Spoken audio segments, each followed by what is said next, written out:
Welcome back to New Testament KJV Bible study. We are continuing uh, with our Enoch series. This is book 4, The Kingdom of Heaven, that we're going to be doing a read through and light commentary today. If you join me in a short word of prayer. Dear Heavenly Father, thank you for this time together. Please give us discernment during this Bible study session. Please help us to have wisdom and to glean what you would have us to understand through the help of the Holy Spirit. In Jesus' name we do pray. Amen. Okay, so we're going to be looking at the book 4, Kingdom of Heaven, in the Enoch series. And let's go ahead and start the read through. Chapter 1, Enoch is taken. And it came to pass after this that his name during his lifetime was raised aloft to that Son of Man, and to the Lord of spirits from amongst those who dwell on earth. And he was raised aloft on the chariots of the Spirit, and his name vanished among them. And from that day I was no longer numbered amongst them, and he set me between the two winds, between the north and the west, where the angels took the cords to measure for me the place for the elect and righteous. It's a good phrase. And there I saw the first fathers and the righteous, who from the beginning dwell in that place. And it came to pass after this that my spirit was translated and ascended into the heavens. I saw the holy sons of God. They were stepping on flames of fire. Their garments were white, and their faces shone like snow. And I saw two streams of fire, and the light of that fire shone like hyacinth. And I fell on my face before the Lord of spirits. And the angel Michael seized me by my right hand and lifted me up and led me forth into all the secrets. And he showed me all the secrets of righteousness. And he showed me all the secrets of the ends of the heaven, and all the chambers of all the stars, and all the luminaries, whence they proceed before the face of the holy ones. And he translated my spirit into the heaven of heavens, and I saw there, as it were, a structure built of crystals, and between those crystals tongues of living fire. And my spirit saw the girdle which girt that house of fire, and on its four sides were streams full of living fire, and they girt that house.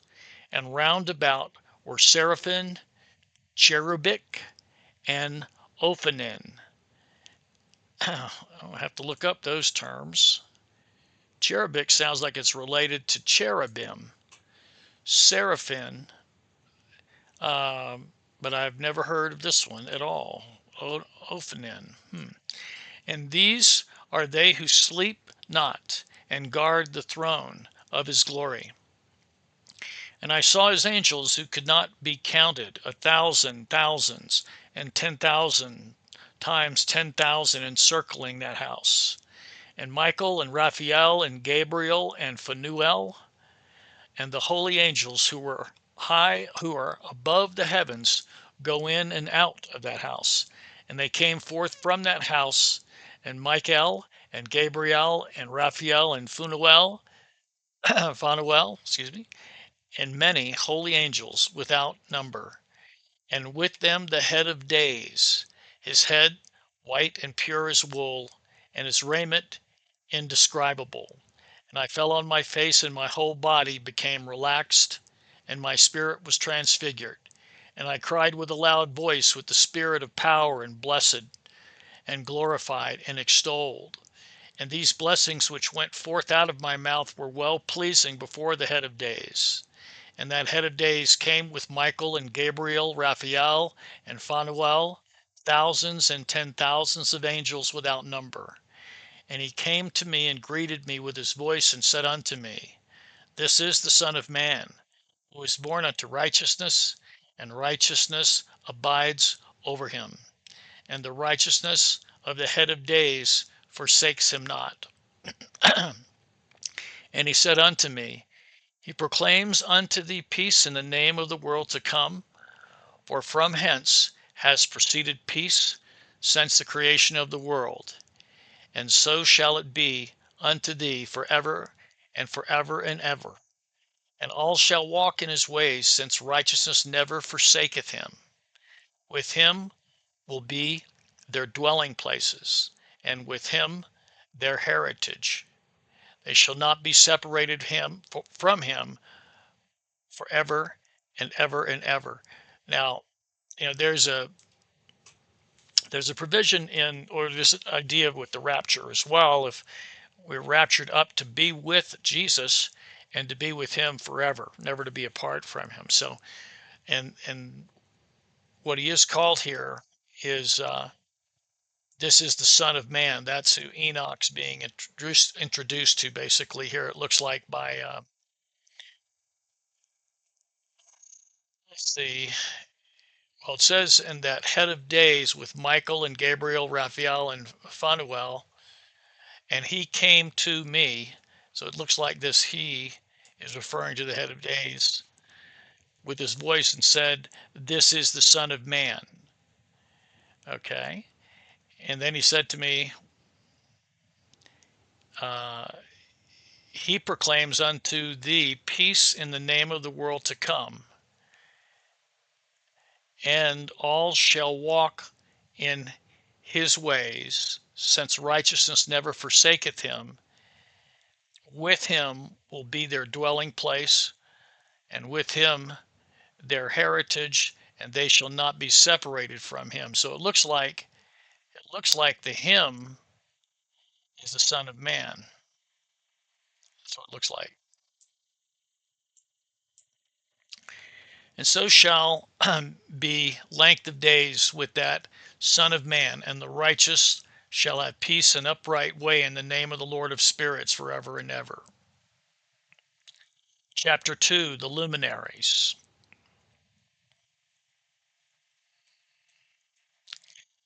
The book of the courses of the luminaries of the heaven, the relations of each, according to their classes, their dominion, and their seasons, according to their names and places of origin, and according to their months, which Uriel, the holy angel, who was with me, who is their guide, showed me.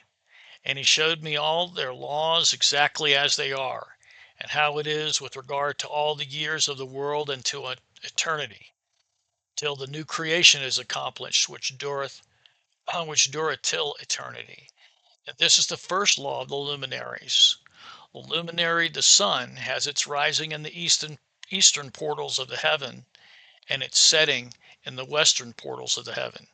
And I saw 6 portals in which the sun rises, and 6 portals in which the sun sets, and the moon rises and sets in these portals, and the leaders of the stars, and those whom they lead, 6 in the east and 6 in the west, and all following each other in accurately corresponding order. Also many windows to the right and left of these portals. And first there goes forth the great luminary, named the sun, and his circumference is like the circumference of the heaven, and he is quite filled with illuminating and heating fire. The chariot on which he ascends, the wind drives, and the sun goes down from the heaven and returns through the north in order to reach the east, and is so guided that he comes to the appropriate portal and shines in the face of the heaven. In this way he rises in the first month in the great portal, which is the 4th. And in that 4th portal, from which the sun rises in the first month, are 12 window openings, from which proceed a flame when they are opened in their season. When the sun rises in the heaven, he comes forth through that 4th portal 30 mornings in succession, and sets accurately in the 4th portal in the west of the heaven. And during this period the day becomes daily longer, and the night nightly shorter, to the 30th morning. On that day the day is longer than the night by a 9th part, and the day amounts exactly to 10 parts, and 9 to 8 parts. I wonder if these numbers have ever been reviewed to see if they're accurate scientifically. They're very precise, you know. The sun rises from the fourth portal and sets in the fourth and returns to the fifth portal of the east 30 mornings and rises from it and sets in the fifth portal. And then the day becomes longer by 2 parts and amounts to 11 parts. And the night becomes shorter and amounts to 7 parts. And it returns to the east and enters into the sixth portal and rises and sets in the sixth portal 1 and 30 mornings on account of its sign. On that day, the day becomes longer than the night, and the day becomes double the night, and the day becomes 12 parts, and the night is shortened and becomes 6 parts. And the sun mounts up to make the day shorter and the night longer. And the sun returns to the east and enters into the sixth portal and rises from it and sets 30 mornings. And 30 mornings are accomplished. And when the 30 mornings are accomplished, the day decreases by exactly 1 part and becomes 11 parts, and the night 7. And the sun goes forth from that sixth portal in the west and goes to the east and rises in the fifth portal for 30 mornings and sets in the west again in the fifth western portal. On that day, the day decreases by 2 parts and amounts to 10 parts, and the night to 8 parts. And the sun goes forth from that fifth portal and sets in the fifth portal of the west, and rises in the fourth portal for 1 and 30 mornings, on account of its sign, and sets in the west. On that day, the day is equalized with the night, and the night amounts to 9 parts and the day to 9 parts. So it's a number of these parts is when one's more or less than the other, or they're equal here. They're equal, let's see,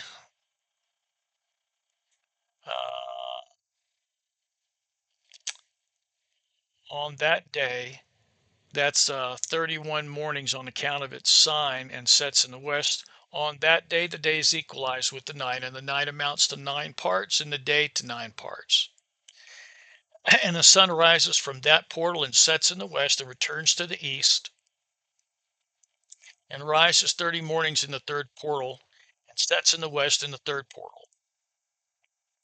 And on that day, night becomes longer than the day, and the night becomes longer than night, and the day shorter than day, till the 30th morning, and the night amounts exactly to 10 parts, and the day to 8 parts. The sun rises from the third portal and sets in the third portal in the west and returns to the east, and for 30 mornings rises in the second portal in the east, and in like manner sets in the second portal in the west of the heaven. And on that day, the night amounts to 11 parts and the day to 7 parts. So you see that one's borrowing from the other, right? One's going up and it's taking the parts from the one going down. And the sun rises on that day from that second portal and sets in the west in the second portal and returns to the east in the first portal for 1 and 30 mornings and sets in the first portal in the west of the heaven. And on that day, the night becomes longer and amounts to the double of the day, and the night amounts exactly to 12 parts and the day to 6. And the sun has traversed the divisions of his orbit and turns again on those divisions of his orbit and enters that portal 30 mornings and sets also in the west opposite to it. And on that day, as the night decreased in length by a 9th part, and the night has become 11 parts, and the day 7 parts. And the sun has returned and entered into the second portal in the east, and returns on those his divisions of his orbit for 30 mornings, rising and setting. And on that day the night decreases in length, and the night amounts to 10 parts, and the day to 8. And on that day the sun rises from that portal and sets in the west, and returns to the east and rises in the third part for 1 and 30 mornings, and sets in the west of the heaven. On that day the night decreases and amounts to 9 parts, and the day to 9 parts, and the night is equal to the day, and the year is exactly as to its day 364. And the length of that day and of the night, and the shortness of the day and of the night arise. Through the course of the sun, these distinctions are made. So it comes that its course becomes daily longer, and its course nightly shorter. And this is the law and the course of the sun. And his return as often as he returns, 60 times, and rises forever and ever. And that which rises is the great luminary, and is so named according to its appearance, according as the Lord commanded. As he rises, so he sets and decreases not, and rests not, but runs day and night, and his light is sevenfold brighter than that of the moon. But as regards size, they're both equal. And after this law I saw another law dealing with the smaller luminary, which is named the moon. So we have the large luminary, the sun, and the small luminary, the moon. And her circumference is like the circumference of the heaven, and her chariot in which she rides is driven by the wind, and light is given to her in measure. And her rising and setting change every morning, and her days are like the days of the sun, and when her light is uniform, it amounts to the seventh part of the light of the sun.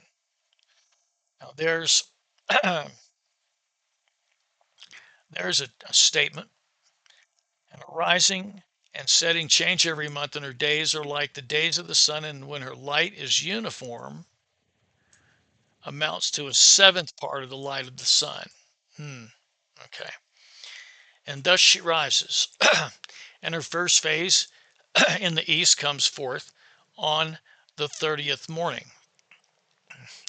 And on that day she becomes visible and constitutes for you the first phase of the moon on the 30th day, with the sun in the portal where the sun rises.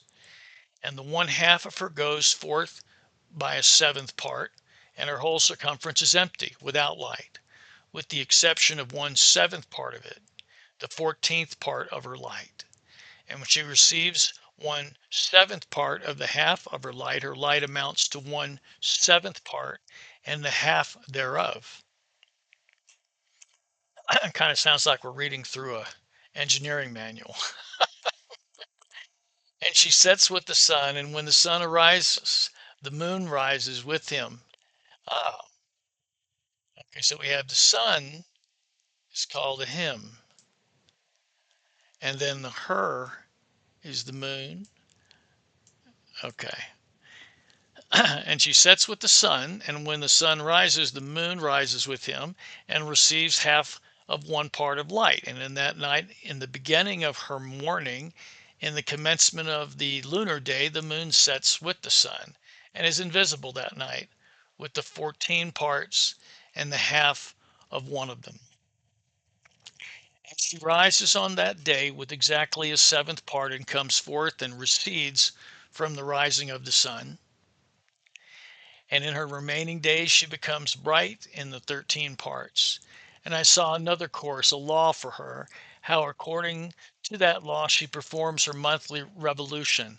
And in all these, Uriel, the holy angel who is the leader of them, all showed to me in their positions, and I wrote down their positions as he showed them to me. And I wrote down their months as they were, and the appearance of their lights, till 15 days were accomplished. In the in single seventh parts, she accomplishes all her light in the east, and in single seventh parts, accomplishes all her darkness in the west. It'd be interesting to map this out with the table, because it's, just reading through it, it's pretty complicated. And in certain months, she alters her settings, and in certain months, she pursues her own peculiar course. In 2 months, the moon sets with the sun. In those two middle portals, the third and the fourth, she goes forth for 7 days and turns about and returns again through the portal where the sun rises. and accomplishes all her light, and she recedes from the sun, and in 8 days enters the sixth portal from which the sun goes forth. And when the sun goes forth from the fourth portal, she goes forth 7 days until she goes forth from the fifth and turns back in 7 days into the fourth portal and accomplishes all her light. And she recedes and enters into the first portal in 8 days. And she returns again in 7 days into the fourth portal from which the sun goes forth. Thus I saw her position, how the moons rose and the sun set in those days. And if 5 years are added together, the sun has an overplus of 30 days. And all the days which accrue to it for one of those 5 years when they are full amount to 365 days. So we know that, for example, 364 days, I apologize, 364 days. Well, that's real close to our 365 days. That's why I said it. So I'm just trying. And if 5 years are added together, the sun has an overplus of 30 days, and all the days which accrue to it for one of those 5 years when they are full amount to 364 days. And the overplus of the sun and the stars amounts to 6 days. In 5 years, 6 days every year come to 30 days, and the moon falls behind the sun and stars to the number of 30 days. And the sun and the stars bring in all the years exactly, so that they do not advance or delay their position by a single day unto eternity, but complete the years with a perfect justice in 364 days. In 3 years, there are 1,092 days. Well, let's see. I want to use the calculator for a minute. So in 3 years, there are 1,092 days.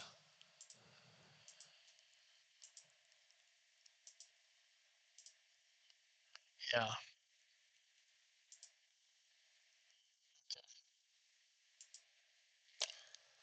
In 3 years, 1,092 days. 5 years, 1,820 days. So that in 8 years, there are 2,912 days. For the moon alone, the days amount in 3 years to 1,062 days. And in 5 years, she falls 50 days behind to the sun, okay. For the moon alone, the days amount in 3 years to 1,062 days, because on the sun it was 1,092 days. And in 5 years, she falls 50 days behind. I think this means to say maybe sun instead of sun. It could be a typo. This is from archive.org where I got this copy of the Book of Enoch there. So not sure about that. But behind to the sun there is 5 to be added, 62 days. Maybe it is some. And in 5 years there are 1,770 days, so that for the moon, the days 6 and 8 years amount to 21,832 days. For in 8 years she falls behind to the amount of 80 days. All the 17 days she falls behind 8 years are 80. In the years accurately completed in conformity with their world stations and the stations of the sun, which rise from the portals through which it rises and sets, 30 days. And the leaders of the heads of the thousands are placed over the whole creation, over all the stars, have also to do with the 4 intercalary days. Intercalary days. Being inseparable from their office according to the reckoning of the year, and these render service on the 4 days which are not reckoned in the reckoning of the year. And owing to them men go wrong therein, for those luminaries truly render service on the world, stations, one in the first portal, one in the third portal of heaven, one in the fourth portal, and one in the sixth portal. And the exactness of the year is accomplished through its separate 364 stations. For the signs and times and the years and the days the angel Uriel showed to me, whom the Lord of glory has set forever, all the luminaries of the heaven, in the heaven and in the world, that they should rule on the face of the heaven, and be seen on the earth, and be leaders for the day and the night, and all the ministering creatures which make their revolution, and all the chariots of the heaven. In like manner 12 doors Uriel showed me open in the circumference of the sun's chariot in the heaven, through which the rays of the sun break forth, and from them is warmth diffused over the earth, when they are opened at their appointed season. And for the winds and the spirit of the dew, when they are opened, standing open in the heavens at the ends. As for the 12 portals in the heaven at the ends of the earth, out of which go forth the sun, moon, and stars, and all the works of heaven in the east and in the west, there are many windows open to the left and right of them, and one window at its season produces warmth, corresponding to those doors from which the stars come forth according as he has commanded them, and wherein they set corresponding to their number. And I saw chariots in the heaven running in the world, above these portals, in which revolve the stars that never set. And one is larger than all the rest, and it is that makes its course through the entire world. And at the ends of the earth I saw 12 portals open to all the quarters from which the winds go forth and blow over the earth. 3 of them are open on the face of the heaven, and 3 on the west, and 3 on the right of the heaven, and 3 on the left. And the 3 first are those of the east, and 3 are of the north, and 3 after those on the left of the south, and 3 of the west. Through 4 of these come winds of blessing and prosperity. And from those 8 come hurtful winds. When they are sent, they bring destruction on all the earth, and on the water upon it, and on all who dwell thereon, and on everything which is in the water and on the land. And the first wind from those portals, called the east wind, notice in the Bible it talks quite a bit about things coming out of the east. It just jumped out at me there. First wind from these portals, called the east wind, comes forth through the first portal, which is in the east, inclining towards the south. From it come forth desolation, drought, heat, and destruction. So, and the first wind from these portals, called the east wind, comes forth through the first portal, which is in the east, including towards the sun. From it come forth desolation, drought, heat, and destruction. And through the second portal in the middle comes what is fitting, and from it there come rain and fruitfulness and prosperity and dew. And through the third portal, which lies toward the north, come cold and drought. And after these come forth the south winds through the 3 portals. Through the first portal of them, inclining to the east, comes forth a hot wind. And through the middle portal next to it, there come forth fragrant smells, and dew and rain, and prosperity and health. And through the third portal, lying to the west, come forth dew and rain, locusts, and desolation. And through the third portal, lying to the west, come forth dew and rain, locusts, and desolation. So there's a link up between locusts and desolation here. And after these, the north winds from the 7th portal in the east come dew and rain, locusts, and desolation.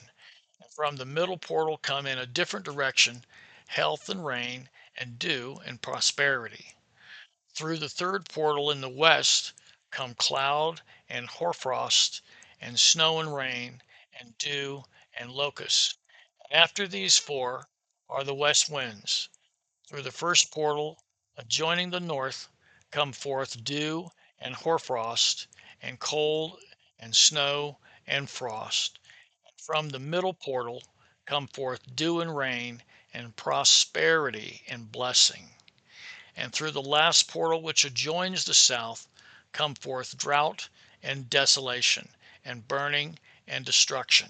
And the 12 portals of the four quarters of the heaven are therewith completed, and all their laws and all their plagues and all their benefactions have I shown to thee, my son Methuselah.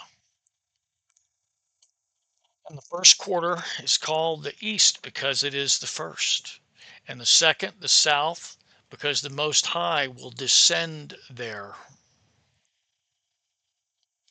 Yea, there in quite a special sense will he who is blessed forever descend.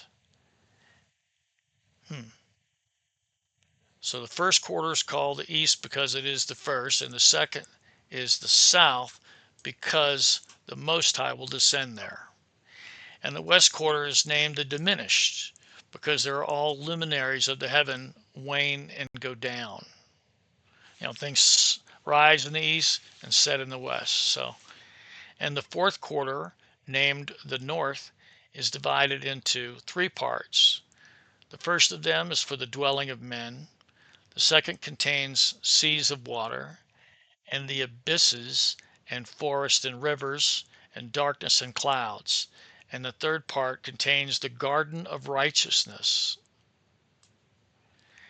And I saw 7 mountains higher than all the mountains which are on the earth, and thence comes forth hoarfrost, and days, seasons, and years pass away. I saw 7 rivers on the earth larger than all the rivers. One of them coming from the west pours its waters into the great sea. The great sea. I'm not sure what that is. And these two come from the north to the sea and pour their waters into the Erythraean Sea in the east. And the remaining 4 come forth on the side of the north to their own sea, 2 of them to the Erythraean Sea, and 2 into the great sea, and discharge themselves there, and some say into the desert.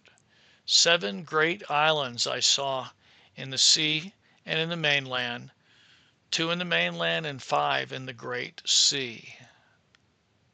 7 great islands. Okay.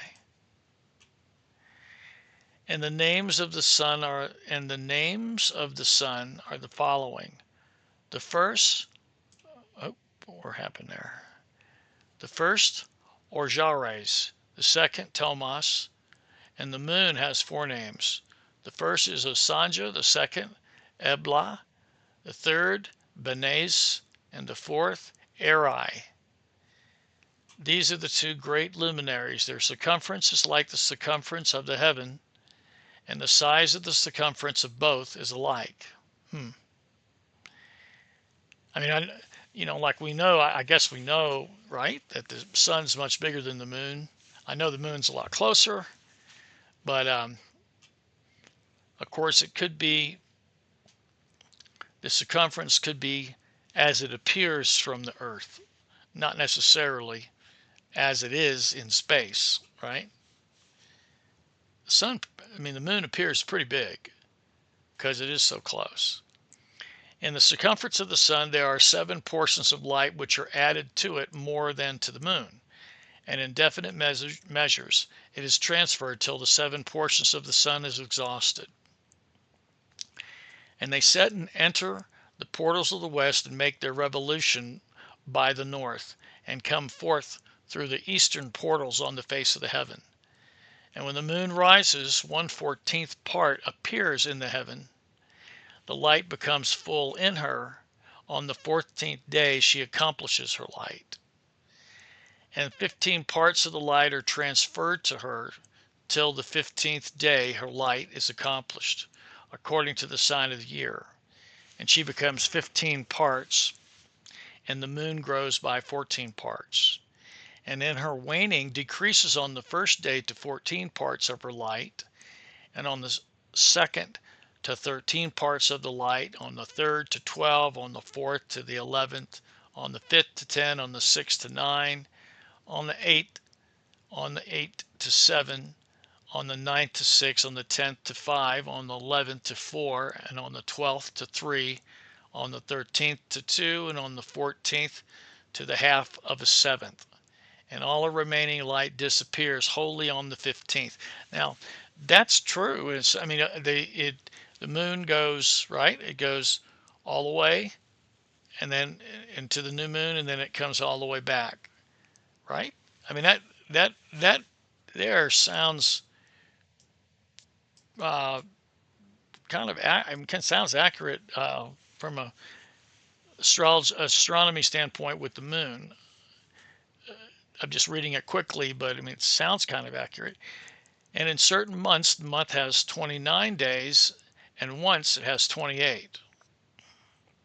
And Uriel showed me another law: when light is transferred to the moon, on which side it is transferred to her by the sun.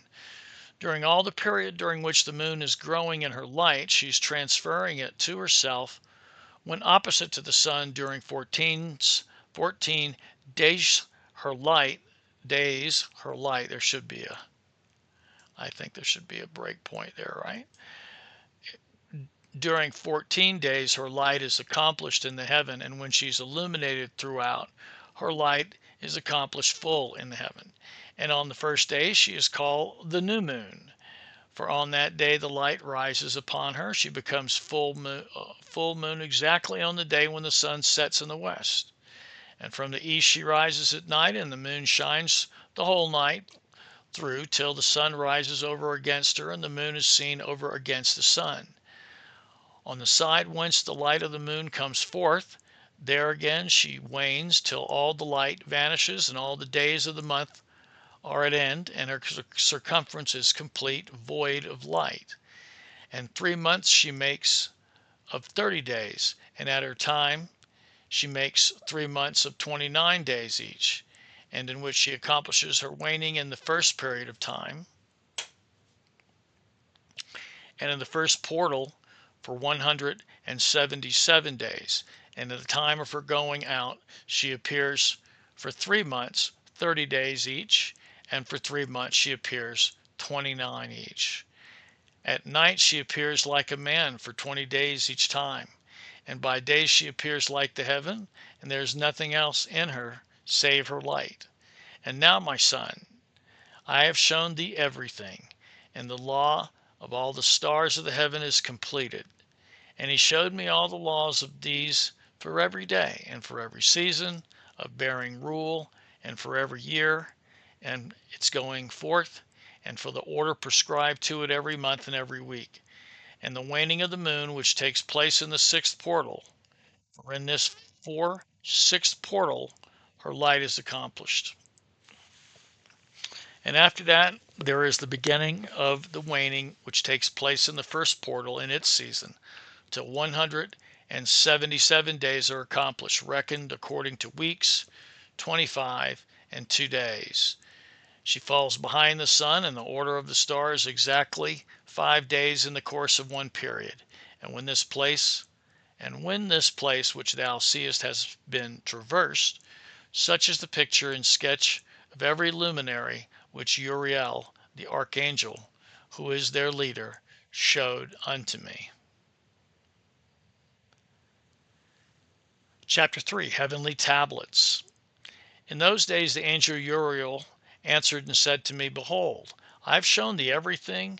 Enoch and I have revealed everything to thee, that thou shouldst see this sun and this moon, and the leaders of the stars of the heaven, and all those who turn them, their tasks and times and departures. And in the days of the sinners the years shall be shortened, and their seed shall be tardy on their lands and fields. And all things on the earth shall alter and shall not appear in their time. This is it says, it has a phrase here, in the days of the sinners. Excuse me. Kind of writing with my mouse, it's hard. Got a pretty bad circle there, isn't it? Or eclipse, or ellipse, I meant to say. And in the days of the sinners, the years shall be shortened, and their seed shall be tardy on their lands and fields, and all things on the earth shall alter, and shall not appear in their time. The rain shall be kept back, and the heaven shall withhold it. And in those times the fruits of the earth shall be backward, and shall not grow in their time. And the fruits of the trees shall be withheld in their time. And the moon shall alter her order, and not appear at her time. And in those days the sun shall be seen, and he shall journey in the evening on the extremity of the great chariot in the west, and shall shine more brightly than accords with the order of light. And many chiefs of the stars shall transgress the order, and these shall alter their orbits and task, and not appear at the seasons prescribed to them. And the whole order of the stars shall be concealed from the sinners, and thoughts of those on the earth shall err concerning them. And these shall be altered from all their ways. Yea, they shall err, and take them to be gods.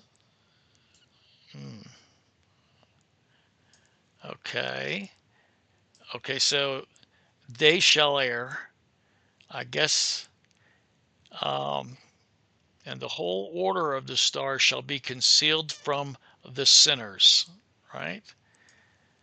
And they, I guess that's, okay, this sounds like the stars. They shall err and take them to be gods. Maybe the they there is the sinners. Okay, there's a lot of pronouns in that verse. And evil shall be multiplied upon them, and punishment shall come upon them, so as to destroy all. And he said unto me, Observe, Enoch, these heavenly tablets, and read what is written thereon, and make and mark every individual fact. And I observed the heavenly tablets, and read everything which was written, and understood everything, and read the book of all the deeds of mankind, and of all the children of flesh that shall be upon the earth, to the remotest generations. And forthwith I blessed the great Lord, the King of glory forever and ever. And forthwith I blessed the great Lord, the King of glory forever and ever, and that he has made all the works of the world. And I extolled the Lord because of his patience, and blessed him because of the children of men. And after that I said, Blessed is the man who dies in righteousness and goodness, concerning whom there is no book of unrighteousness written, and against whom no day of judgment shall be found.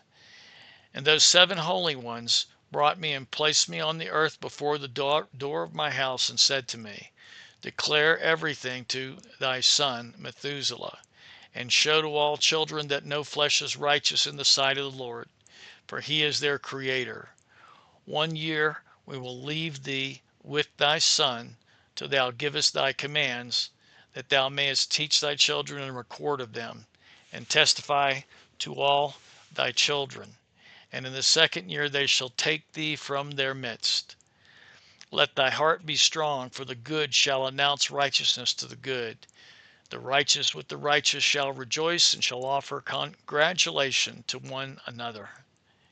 But the sinners shall die with the sinners, and the apostate go down with the apostate. And those who practice righteousness shall die on account of the deeds of men, and be taken on account of the doings of the godless. And in those days they ceased to speak to me. I came to my people, blessing the Lord of the world. 1 year to record. Chapter 4. And now, my son Methuselah, all these things I am recounting to thee, and writing down for thee, and I have revealed to thee everything, and given thee books concerning all these. So preserve, my son Methuselah, the books from thy father's hand, and see that thou deliver them to the generations of the world. I have given wisdom to thee, and to thy children, and to thy children that shall be to thee, that they may give it to their children for generations, this wisdom that passeth their thought. And those who understand it shall not sleep, but shall listen with the ear, that they may learn this wisdom, and shall please those that eat thereof better than good food. Blessed are all the righteous, blessed are all those who walk in the way of righteousness, and sin not as the sinners. In the reckoning of all their days in which the sun traverses the heaven, entering into and departing from the portals for 30 days, with the heads of thousands of the order of the stars, together with the four which are intercalated.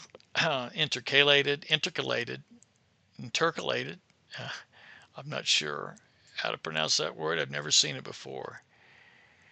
Together with the four which are intercalated, which divide the 4 portions of the year, which lead them and enter them 4 days. So the 4 portions of the year, I guess, would be something like, spring, summer, fall, winter. Owing to them men shall be at fault, and not reckon them in the whole reckoning of the year. Yea, men shall be at fault, and not recognize them accurately. For they belong to the reckoning of the year, and are truly recorded forever. 1 in the first portal, 1 in the third, 1 in the fourth, and 1 in the sixth. And the year is completed in 364 days. And the account thereof is accurate, and the recorded reckoning thereof exact. For the luminaries and months and festivals and years and days has Uriel shown and revealed to me, to whom the Lord of the whole creation of the world had subjected the host of heaven. And he has power over night and day in the heaven, to cause the light to give light to men, sun, moon, and stars, and all the powers of the heaven, which revolve in their circular chariots. And these are the orders of the stars, which set in their places and in their seasons and festivals and months. And these are the names of those who lead them, who watch that they enter at their times, in their orders, in their seasons, in their months, and in their periods of dominion, and in their positions. There are 4 leaders who divide the 4 parts of the year enter first, and after them the 12 leaders of the orders who divide the months. And for the 360 there are heads over thousands who divide the days. And for 4 intercalary days are the leaders which sunder the 4 parts of the year. And these heads over thousands are intercalated between leader and leader, each behind a station. Behind their leaders make the division. And these are the names of the leaders who divide the 4 parts of the year, which are ordained: Michael, Halamelcch, Malajal, and Naral. And the names of those who lead them: Adanaral, and Ejesusal, and Elomiel. And these 3 follow the leaders of the orders. And there is one that follows the 3 leaders of the orders, which follow those leaders of stations that divide the 4 parts of the year. In the beginning of the year, Kajjal raises first and rules, who is named Tamani and son, and all the days of his dominion, whilst he bears rule, are 91 days. And these are the signs of the days which are to be seen on earth in the days of his dominion: sweet and heat and calms, and all the trees bear fruit, and leaves are produced on all the trees, and the harvest of wheat, and the rose, flowers, and all flowers which came forth in the field, but the trees of the winter season become withered. And these are the names of the leaders which are under them: Barkial, Zelabasal, and another who is added, a head of 1,000, called Hilojesaph. And the days of the dominion of this are at an end. The next leader after him is Halamelcch, whom one names the shining sun, and all the days of his light are 91 days. And these are the signs of the days on the earth: glowing, heat, and dryness. And the trees ripen their fruits, and produce all their fruits ripe and ready. And the sheep pair and become pregnant. And all the fruits of the earth are gathered in, and everything that is in the fields, and the winepress. These things take place in the days of his dominions. Take a little short, just pause here and just say this, that, we're reading a lot about the story of the luminaries here. And there's a lot of complex language, obviously, hard to track when we're just reading through if you're not taking notes and all. But isn't it true, though, that we see the amazing order of the heavens? Maybe not exactly like this, but isn't it amazing that everything takes place year in, year out, on schedule, on time? And then you hear all these people talking about the idea of evolution and things happening randomly and developing randomly through an idea of natural evolution. It's just crazy, It's just crazy. I just want to also just take a moment, if you appreciate the fact that we're doing these read-throughs and these analysis, take a moment to subscribe to the channel. Just it helps us with the algorithm, helps us to get the gospel out there, and we appreciate that so much. All right, let's go ahead back through here, or getting back on track. So we're at verse 19. Let's see. Without going back through that again, let's see if I can find a good. These things take place in the days of his dominion. These are the names and the orders and the leaders of those heads of thousands: Kajjal, Keel, and Heel, and the name of the head of 1,000 which is added to them, Asaphiel. And the days of his dominion are at an end. Chapter 5, the visions. And now, my son Methuselah, I will show thee all my visions which I have seen, recounting them before thee. 2 visions I saw before I took a wife, and the one was quite unlike the other. The first when I was learning to write, the second before I took thy mother, I saw a terrible vision. And regarding them I prayed to the Lord, and I had laid me down in the house of my grandfather Mahalalel. I saw in a vision how the heaven collapsed and was borne off and fell to the earth. And when it fell to the earth, I saw how the earth was swallowed up in a great abyss, and the mountains were suspended on mountains, and hills sank down on hills, and high trees were rent from their stems, and hurled down and sunk in the abyss. And thereupon a whirl fell into my mouth, and I lifted up to cry aloud and said, The earth is destroyed. And my grandfather Mahalalel waked me as I lay near him and said unto me, waked me, not walked me. I apologize. I'm doing a lot of reading and enunciating here. And my grandfather Mahalalel waked me as I lay near him and said unto me, Why dost thou cry so, my son? And why dost thou make such a lamentation? And I recounted to him the whole vision which I had seen. And he had said unto me, A terrible thing hast thou seen, my son. And of grave moment is thy dream vision as to the secrets.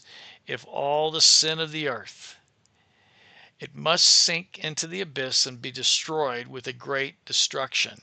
And now, my son, arise and make petition to the Lord of glory, since thou art a believer, that a remnant may remain on the earth, and that he may not destroy the whole earth.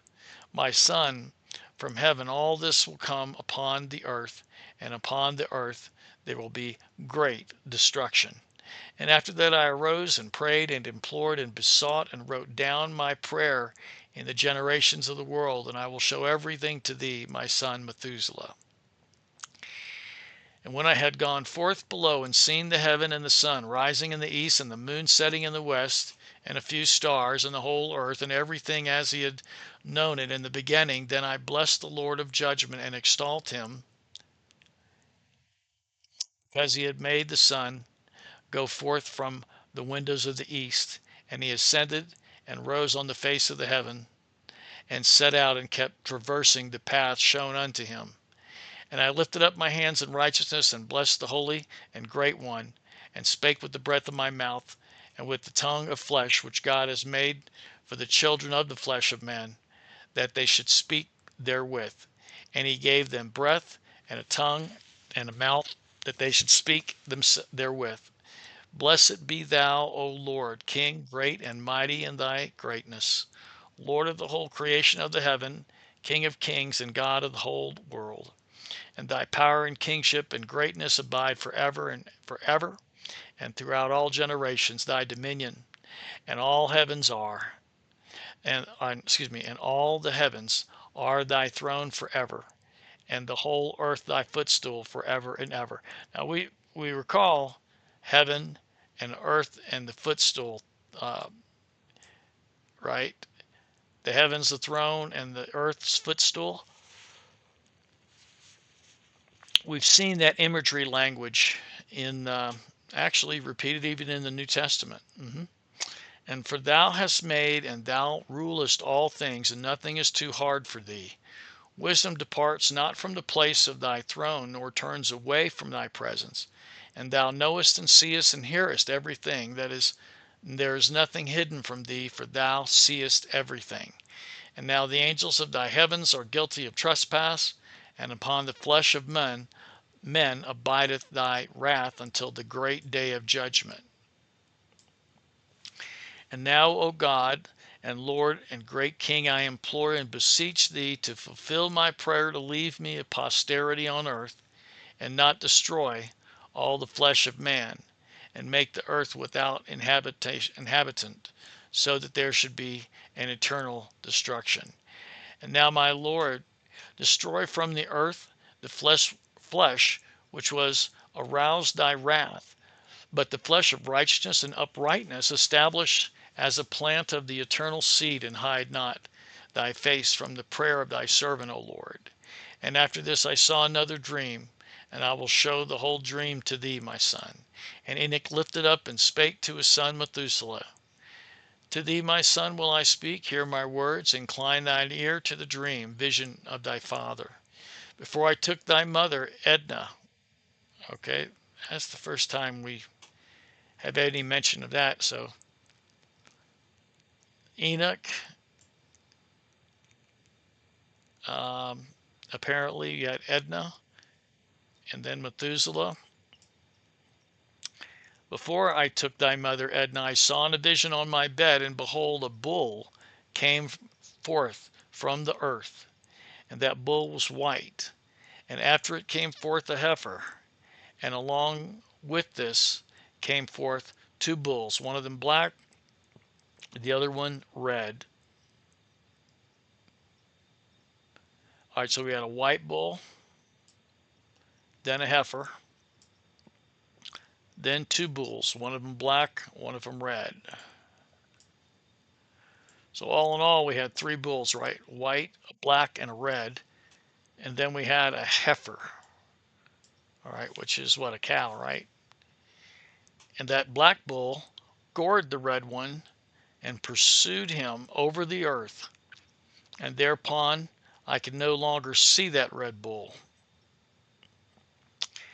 And the black bull grew, and that heifer went with him. And I saw with many oxen proceeded from him, which resembled and followed him. And that cow, the first one, went from the presence of that first bull in order to seek that red one, and found him not, and lamented with a great lamentation over him, and sought him. And I looked till that first bull came to her and quieted her, and from that time onward she cried no more. And after that she bore another white bull, and after him she bore many bulls and black cows. And I saw in my sleep that white bull likewise grow and become a great white bull. And from him proceeded many white bulls, and they resembled him. And they began to beget many white bulls, which resembled them, one following the other, many. And again I saw with my eyes as I slept, and I saw the heaven above, and beheld a star fell from heaven, And it arose and eat and pastured among those oxen. And after that I saw the large and black oxen, and behold, they all changed their stalls and pastures and their cattle, and began to live with each other. And again I saw in the vision and looked towards heaven, and behold, I saw many stars descend and cast themselves down from heaven to that first star. And they became bulls amongst those cattle, and pastured with them amongst them. And I looked at them and saw, and behold, they all let out their privy members like horses, and began to cover the cows of the oxen, and they all became pregnant and bare elephants, camels, and asses. Wow. So it looks like uh,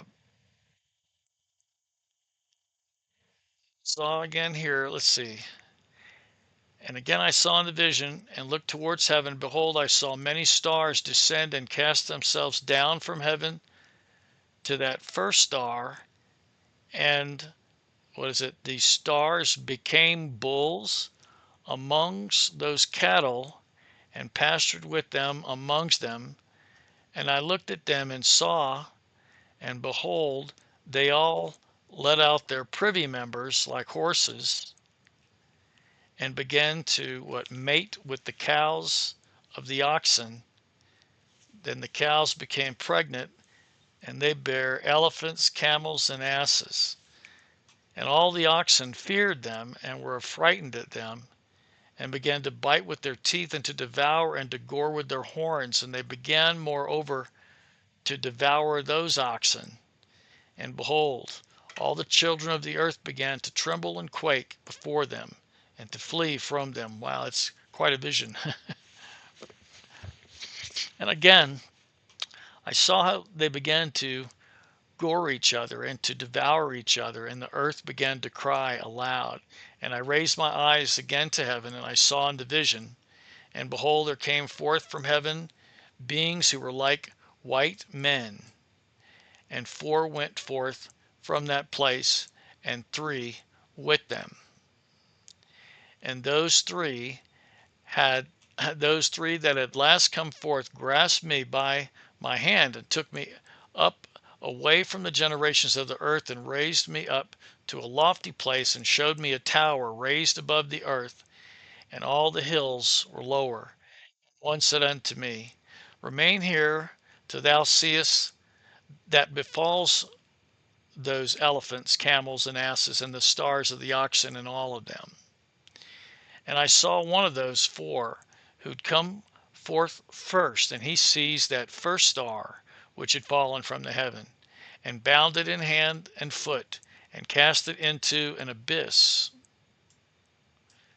Sounds interesting. I mean, does it sound? I mean, when you think that we have in Book of Revelation an abyss, and there's a king of the abyss, and then we see an angel go down and unlock the bottomless pit, right, and allow them to come out, and that's also with the locusts. So this is, this is interesting. I won't go through back again saying it's not part of the canon. Of course, it's not. But the imagery here, the imagery is what I think is so critical.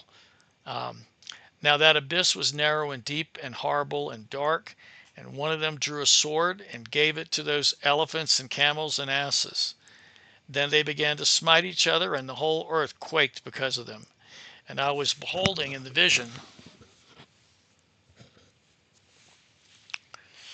lo, one of those 4 who had come forth stoned them from heaven, and gathered and took the great stars, whose privy members were like those of horses, and bound them all hand and foot, and cast them in an abyss of the earth. And one of those 4 went to that white bull, and instructed him in a secret without his being terrified. He was born a bull, and became a man, and built for himself a great vessel, and dwelt therein. and 3 bulls dwelt with him in that vessel, and they were covered in.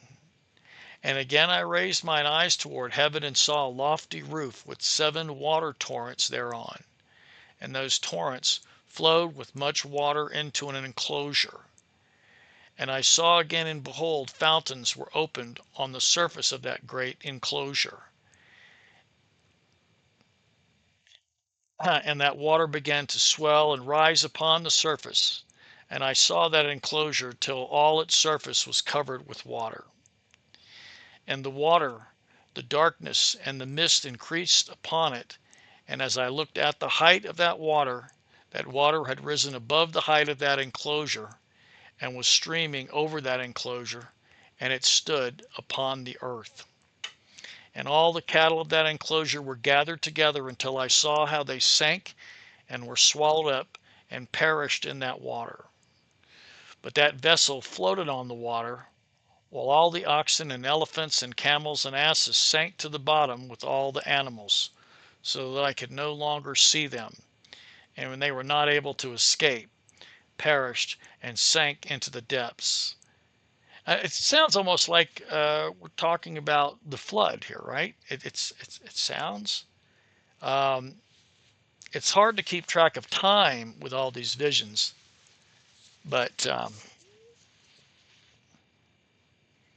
it definitely sounds like a flood of some kind, right? And the vessel sounds like it says it's floated on the water, while all the oxen and elephants and camels and asses sank to the bottom with all the animals, so that I could no longer see them, and they were not able to escape, perished, and sank into the depths. And again I saw in the vision till those water torrents were removed from that high roof, and the chasms of the earth were leveled up, and other abysses were open.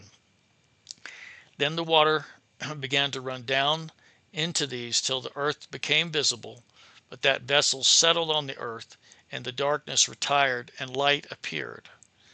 But that white bull, which had become a man, came out of the vessel, and the 3 bulls with him. Now,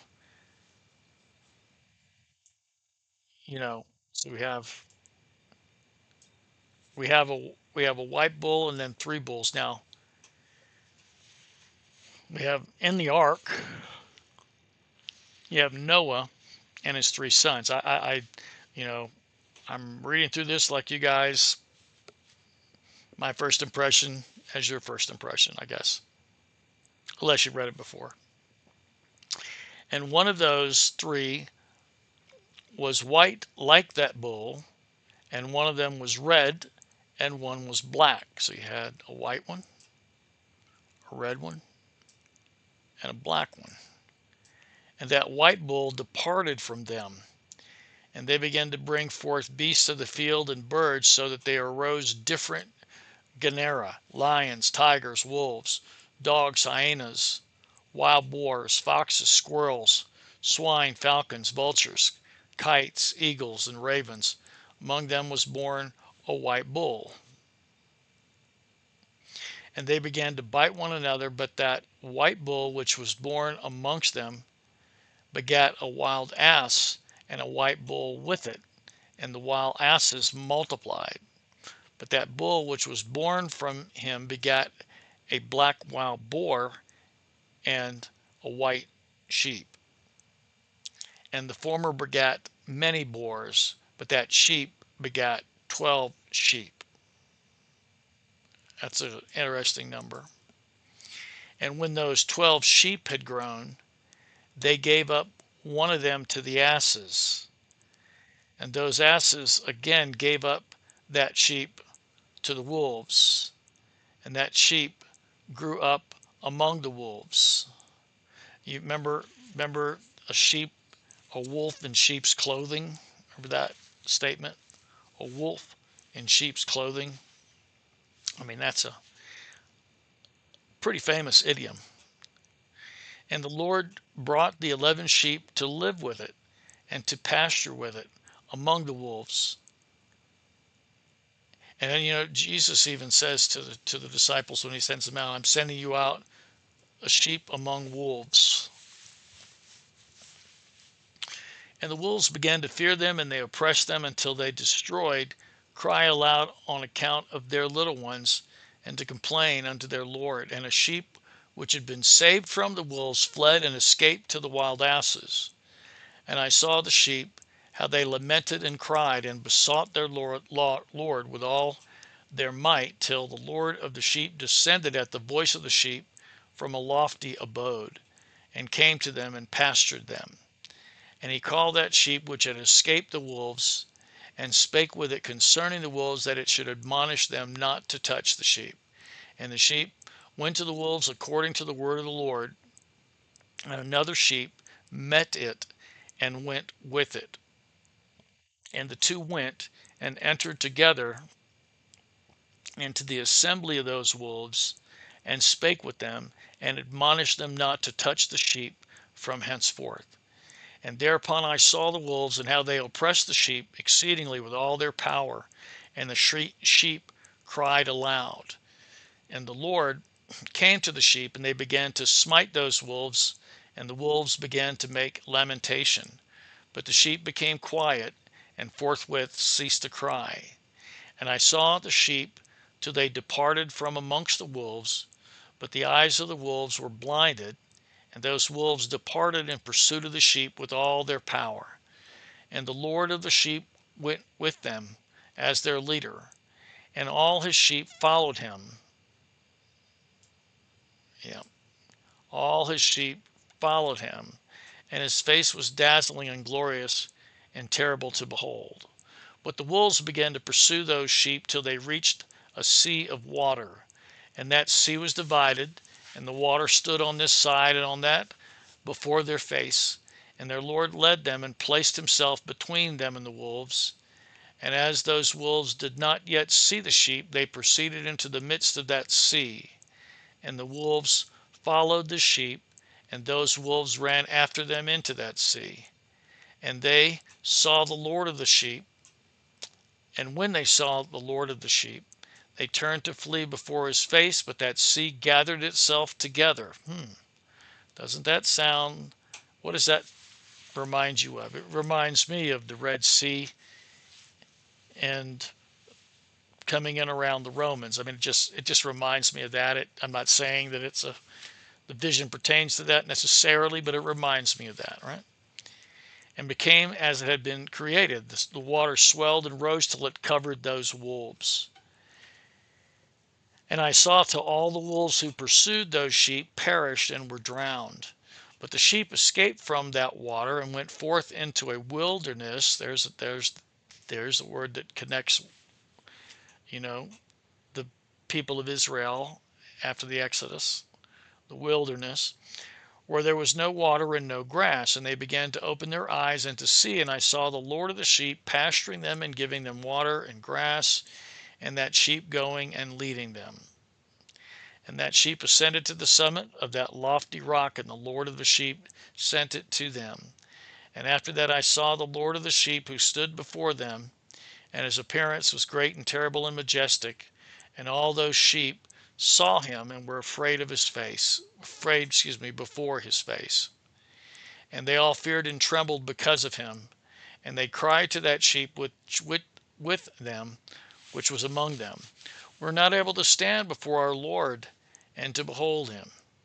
And that sheep which led them again ascended to the summit of that rock. But the sheep began to be blinded, and to wander from the way which he had showed them. But that sheep wot not whereof. And the Lord of that sheep was wrathful exceedingly against them. And that sheep discovered it, and went down from the summit of the rock, and came to the sheep, and found the greatest part of them blinded and fallen away. I'm just reading this, and I have thoughts that are popping up in my head. You have the idea of Moses being up. First of all, you had the idea of the water enclosing around the wolves, but now you have a sheep up and high in the rocks, the summit of the rock, and then he comes down and finds the other ones blinded and fallen away. You have Moses coming down from the rock, seeing the people of Israel practicing idolatry. I'm just free thinking here as we go through it. And they saw, and when they saw it, they feared and trembled at his presence and desired to return to their folds. And that sheep took other sheep with it and came to those sheep which had fallen away and began to slay them. And the sheep feared its presence, and thus that sheep brought back those sheep that had fallen away, and they returned to their folds. And I saw in this vision till that sheep became a man and built a house for the Lord of the sheep. Built a house for the Lord. You know, what pops into my mind is the great tabernacle in the wilderness that Moses had built for the Lord. I'm just free thinking as we're going through this amazing story. And I saw in the vision till the sheep became a man and built a house for the Lord of the sheep and placed all the sheep in that house. And I saw till this sheep which had met that sheep which led them fell asleep. And I saw till all the great sheep perished, and little ones arose in their place, and they came to a pasture and approached a stream of water. Now what this means, what pops in my mind here, is that they didn't go cross over the Jordan, right, until after the earlier generation all passed away, because no one was allowed to go across. But then there were new ones born in the country, in the nation of Israel, and they went across with now Joshua leading as opposed to Moses. And remember, Joshua's name was probably what Jesus' name was. Yehoshua. And, you know, we say Yeshua, but that's like a contraction. Yehoshua was probably the name. And so then Joshua was probably named Yehoshua. And he leads the people into the promised land, where Moses died on this side of the promised land. And it says here, and I saw till the sheep which had met the sheep which led them fell asleep. And I saw till the great sheep perished, and little ones arose in their place. And they came to a pasture and approached a stream of water. Then that sheep, their leader, which had become a man, withdrew from them and fell asleep. And all the sheep sought it and cried over it with a great crying. And I saw till they left off crying for that sheep and crossed the stream of water. And there arose 2 sheep as leaders in the place of those who had led them and fallen asleep. Now remember, there were only 2, right? That when they went up to spy out the land, I think there were only 2 brave men. One was Joshua, and the other one, I'd have to look. But anyhow, let's just keep going. And I saw till the sheep came to a goodly place and a pleasant and glorious land. And I saw till those sheep were satisfied, and that house stood amongst them in the pleasant land. And sometimes their eyes were opened, and sometimes blinded, till another sheep arose and led them and brought them all back, and their eyes were opened. And the dogs and the foxes and the wild boars began to devour those sheep, till the Lord of the sheep raised up another sheep, a ram for their midst, which led them. And that ram began to butt on either side of those those dogs, foxes, and wild boars, till he had destroyed them all. And that sheep whose eyes were opened saw that ram, which was among the sheep, till it forsook its glory, and began to butt those sheep, and trampled upon them, and behaved itself unseemly. And the Lord of the sheep sent the lamb to another lamb, and raised it to being a ram, and leader of the sheep, instead of that ram which had forsaken its glory. And it went to it, and spake to it alone, and raised it to being a ram, and made it the prince and leader of the sheep. But during all these things, those dogs oppressed the sheep. And the first ram pursued the second ram, and the second ram arose and fled before it. And I saw to those dogs pull down the first ram. And the second ram arose and led the little sheep. And those sheep grew and multiplied, but all the dogs and foxes and wild boars feared and fled before it. And that ram butted and killed the wild beast. And those wild beasts had no longer any power among the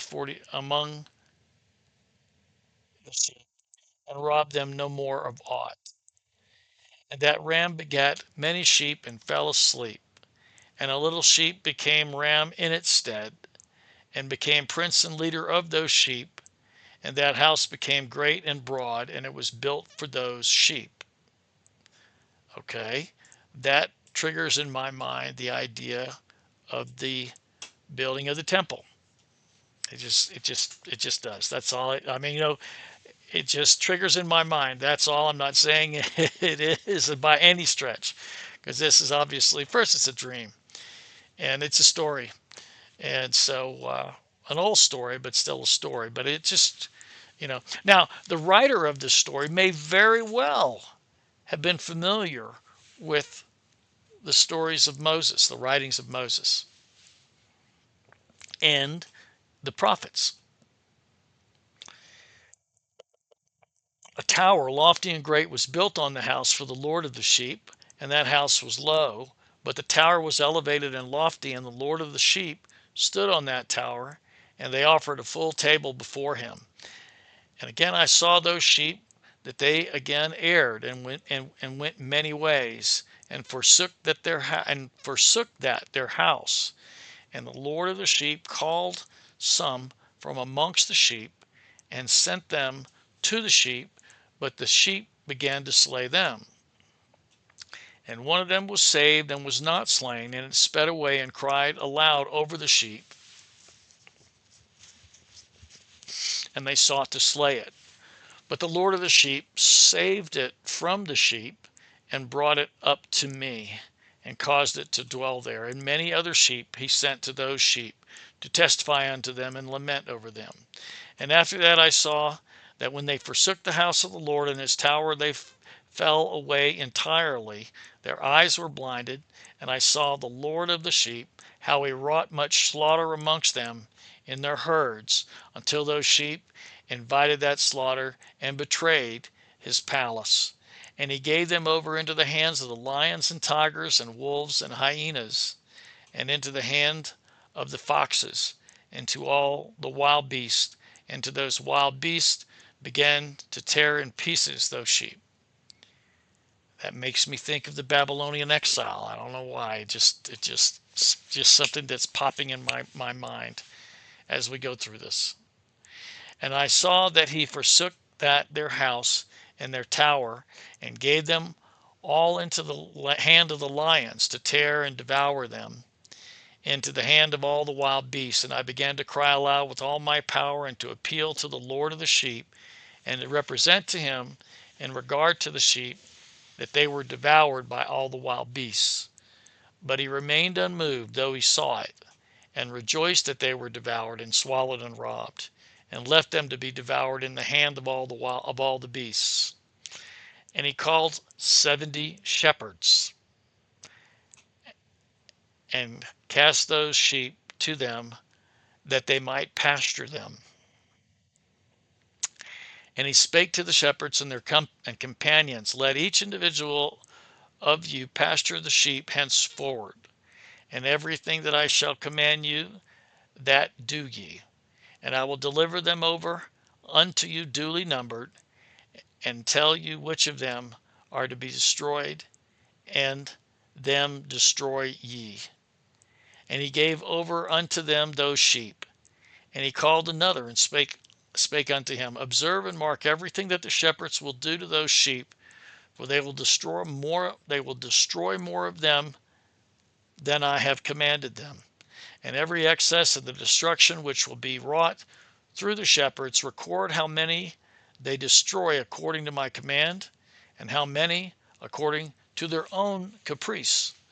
Record against every individual shepherd all the destruction he effects, and read out before me by number how many they destroy, and how many they deliver over for destruction, that I may have this as a testimony against them, and know every deed of the shepherds, that I may comprehend and see what they do, whether or not they abide by my commandment which I have commanded them.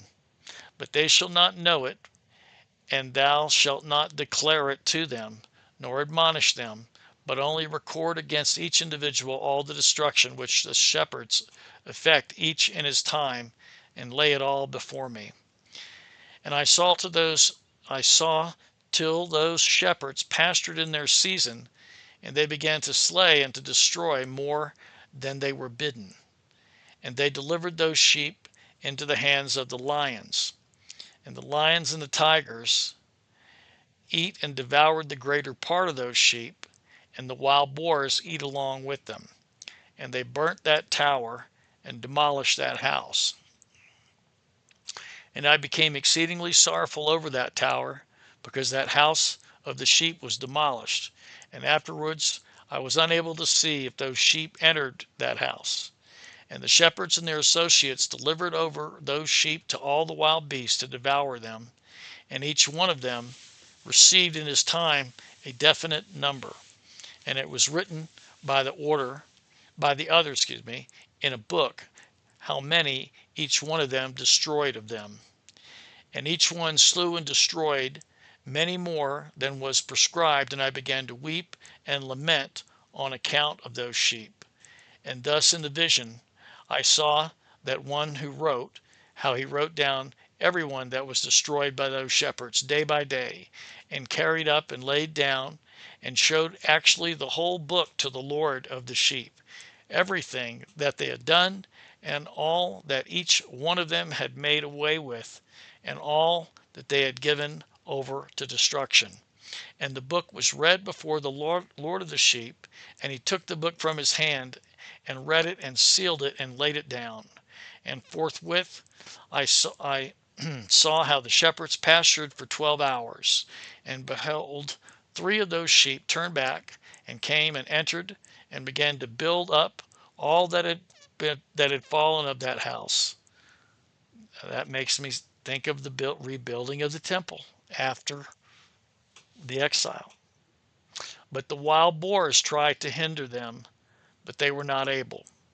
And they began again to build as before, and they reared up that tower, and it was named the High Tower. And they began again to place a table before the tower, but all the bread on it was polluted and not pure. And as touching all this, the eyes of the sheep were blinded so that they saw not, and their shepherds likewise. And they delivered them in large numbers to their shepherds for destruction, and they trampled the sheep with their feet and devoured them. And the Lord of the sheep remained unmoved till all the sheep were dispersed over the field and mingled with them, and they did not save them out of the hand of the beast. And the one who wrote the book carried it up and showed it and read it before the Lord of the sheep, and implored him on their account, and besought him on their account, as he showed him all the doings of the shepherds, and gave testimony before him against all the shepherds. And he took the actual book and laid it down beside him and departed. And I saw till that in this manner 35 shepherds undertook the pasturing. That's half of the 70, right? 35. And I saw till that in this manner 35 shepherds undertook the pasturing, and they severally completed their periods as did the first. And others received them into their hands to pasture them for their period, each shepherd in his own period. And after that I saw in my vision all the birds of heaven coming, the eagles, the vultures, the kites, the ravens. Those are all scavenger birds, unclean birds, right? But the eagles led all the birds, and they began to devour those sheep, and to pick out their eyes, and to devour their flesh. And the sheep cried, because their flesh was being devoured by the birds. And as for me, I looked and lamented in my sleep over that shepherd who pastured the sheep. What a dream. What if we'd had this kind of dream? I've had some dreams, but never one like this.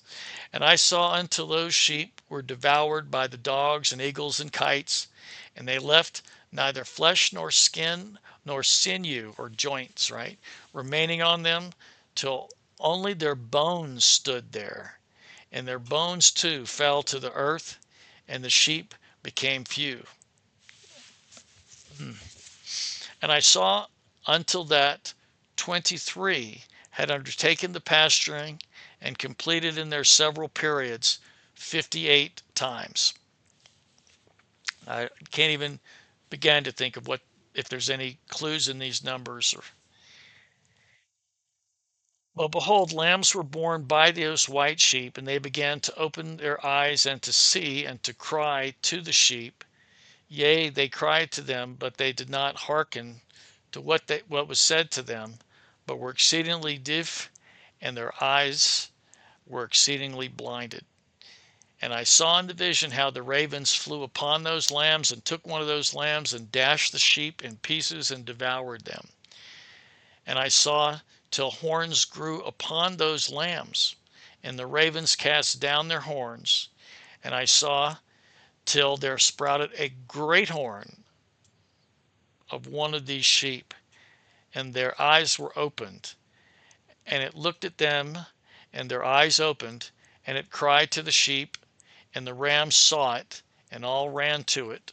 And notwithstanding all those eagles and vultures and ravens and kites still kept tearing the sheep and swooping down upon them and devouring them, still the sheep remained silent, but the rams lamented and cried out. And those ravens fought and battled with it and sought to lay low its horn, but they had no power over it. All the eagles and vultures and ravens and kites were gathered together, and there came with them all the sheep of the field. Yea, they all came together and helped each other to break that horn of the ram. And I saw till a great sword was given to the sheep, and the sheep proceeded against all the beasts of the field to slay them, and all the beasts and the birds of the heaven fled before their face. So it's getting here. What we're doing now is we're really personifying the sheep. Right? I mean, obviously sheep can't carry a sword. So now we do know, right, that these sheep must mean people. People wield swords, not sheep. So, I mean, I know we could see before that the sheep obviously were something other than just sheep. But now we can see as they take to battle. That's a human quality, right? And I saw that man who wrote the book according to the command of the Lord. Wow. Doesn't that sound like Moses? Doesn't that sound like Moses? Well, actually, it could be Moses, but then also let's think about it. The Messiah, I mean, Moses did record back what was going on or what went on, but what was writing it as it was happening? Okay. And I saw that man who wrote the book according to the command of the Lord till he opened the book concerning the destruction with those 12 last shepherds had wrought, and showed that they had destroyed much more of their possessions before the Lord of the sheep. And I saw till the Lord of the sheep came unto them, and took in his hand the staff of his wrath, and smote the earth, and the earth clave asunder. And all the beasts and all the birds of the heaven fell from among those sheep, and were swallowed up in the earth, and it covered them. I saw till a throne was erected in the pleasant land, and the Lord of the sheep sat himself thereon. And the other took the sealed books and opened those books before the Lord of the sheep. That reminds me of, you know, that reminds me of the seven seals, but it could also, because we know the Lamb opened up the seven seals in the book of Revelation. And the Lord called those men the seven first white ones, and commanded that they should bring forth before him, beginning with the first star which led the way, all the stars whose privy members were like those of horses, And they brought them all before him. And he said to that man who wrote before him, being one of those 7 white ones, and said unto them, Take those 70 shepherds to whom I delivered the sheep, and who taking them on their own authority slew more than I commanded them, and behold, they were all bound. I saw, and they all stood before him, and the judgment was held first over the stars, and they were judged and found guilty, and went to the place of condemnation, and they were cast into an abyss, full of fire and flaming, full of pillars of fire. And those 70 shepherds were judged and found guilty, and they were cast into that fiery abyss. And I saw at that time how a like abyss was opened in the midst of the earth, full of fire. And they brought those blinded sheep, and they were all judged and found guilty and cast into the fiery abyss, and they burned. Now this abyss was to the right of that house. And I saw those sheep burning, and their bones burning. And I stood up to see till they folded up that old house, and carried off all the pillars, and all the beams and ornaments of the house were at the same time folded up with it, and they carried it off and laid it in a place in the south of the land. Israel. The south down here is where Jerusalem is. The north is up where the Samaritans were. That's south of the land, just kind of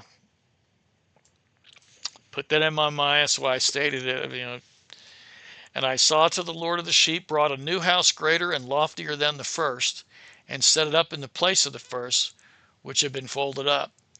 We do have the New Jerusalem, right? The New Jerusalem. I can't write an N and a J.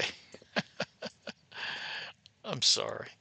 I get a D for penmanship. All right. And I saw till the Lord of the sheep brought a new house greater and loftier than the first, and set it up in the place of the first, which had been folded up. Remember, the temple was destroyed in 70 AD.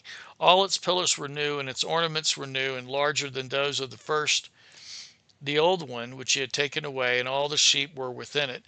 And I saw all the sheep which had been left, and all the beasts on the earth, and all the birds of the heaven, falling down and doing homage to those sheep, and making petition to and obeying them in everything.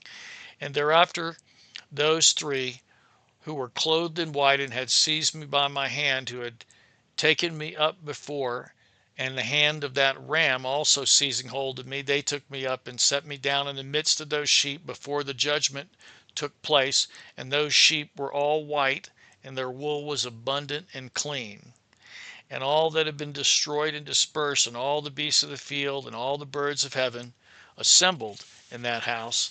And the Lord of the sheep rejoiced with great joy, because they were all good, and have returned to his house.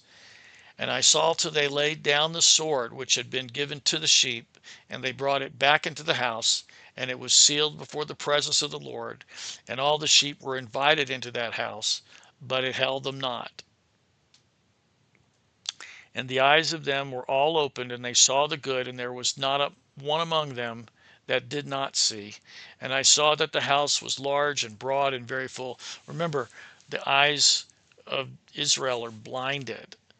It says that when he had the triumphant entry into Jerusalem by Jesus, when they didn't realize the visitation of the Messiah, that they were blinded.